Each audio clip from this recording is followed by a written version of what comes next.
Kesusahan mengajar kita untuk bersyukur, kesenangan mengajar kita untuk memberi. Assalamualaikum warahmatullahi wabarakatuh dan salam sejahtera. Nama diberi Haris Amsyah bin Hamzah, pelajar tingkatan 4 yang sedang belajar di Sekolah Menengah Sains Raja Tun Azlan Shah, Taiping. Sesuai dengan tujuan yang satu, pada hari ini saya akan membicarakan sebuah buku kegemaran saya yang bertajuk Doktor Umum Memoir Tun Dr. Mahathir Mohamad. Buku ini telah ditulis sendiri oleh Tun Dr. Mahathir Mohamad, seorang doktor dan ahli politik Malaysia yang pernah berkhidmat sebagai Perdana Menteri Negara. Buku ini diterbitkan di bawah syarikat MPH Group Publishing Sendirian Berhad pada tahun 2012 serta jumlah muka surat sebanyak 996 muka surat. Buku ini merupakan karya agung yang telah ditulis sendiri oleh tokoh politik Malaysia iaitu Tun Dr. Mahathir Mohamad dan mengambil masa selama 8 tahun untuk menyiapkan karya ini. Buku ini turut menceritakan catatan yang cukup terperinci dan menyeluruh serta mengikuti sejarah hidup Tun Dr. Mahathir sehingga kejayaannya dalam membangunkan negara. Ia mendedahkan ciri-ciri yang sebelum ini tidak diketahui mengenai seorang insan yang tidak suka akan menonjolkan diri tetapi akhirnya menjadi negarawan yang cukup berani.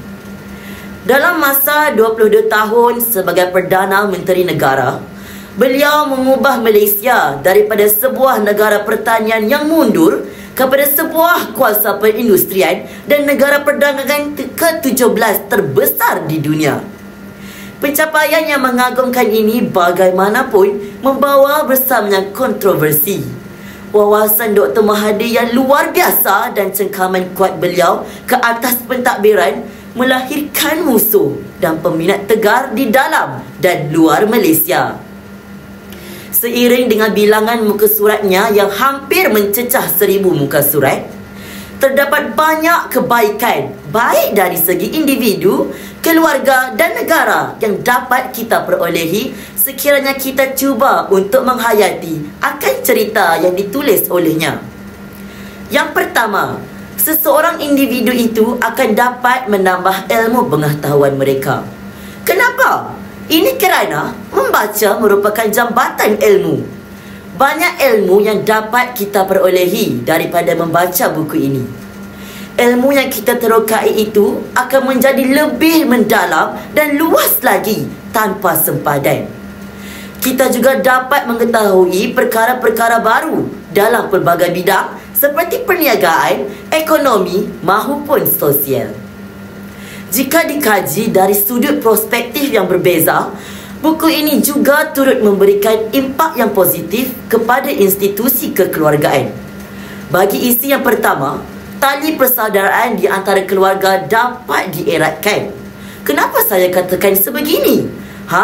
Ini kerana ada dinyatakan dalam buku tersebut di setiap kisah jatuh bangun beliau adanya seorang insan yang bergelar isteri yang sentiasa menjadi tulang belakangnya. Walaupun Tun Dr. Mahathir banyak dihina dan dicaci oleh masyarakat sekeliling, isterinya Tun Dr. Siti Hasmah binti Haji Muhammad Ali sentiasa memberikan beliau sokongan moral untuk mencari jalan penyelesaian bersama-sama. Sekaligus hubungan kekeluargaan beliau tidak akan pernah renggang. Sekarang ini saya mengajak anda semua untuk meluaskan skop pemikiran kita semua, di mana negara kita juga turut menerima impak yang positif jikalau masyarakat membaca buku tersebut. Masyarakat dapat membuka pemikiran yang lebih kritis dan kreatif. Mengapa saya katakan sebegini? Ini kerana buku ini menceritakan bagaimana dan mengapa Tun Dr. Mahathir bertungkus lumus untuk menjadikan Malaysia sebagai sebuah negara yang maju. Apabila masyarakat kita membaca dan meneliti buku itu, mereka dapat berfikir secara rasional sekaligus dapat mempraktikkan dalam kehidupan seharian agar mereka menjadi insan yang cukup berprinsip.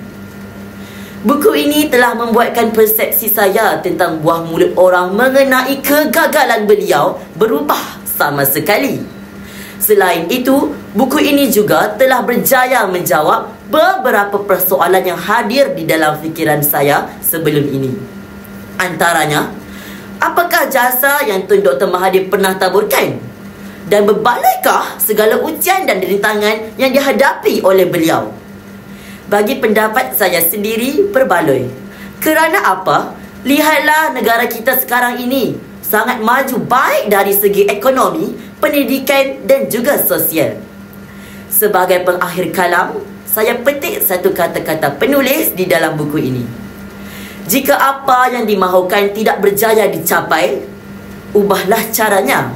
Tetapi jangan pernah ubah akan tujuannya. Sekian, terima kasih.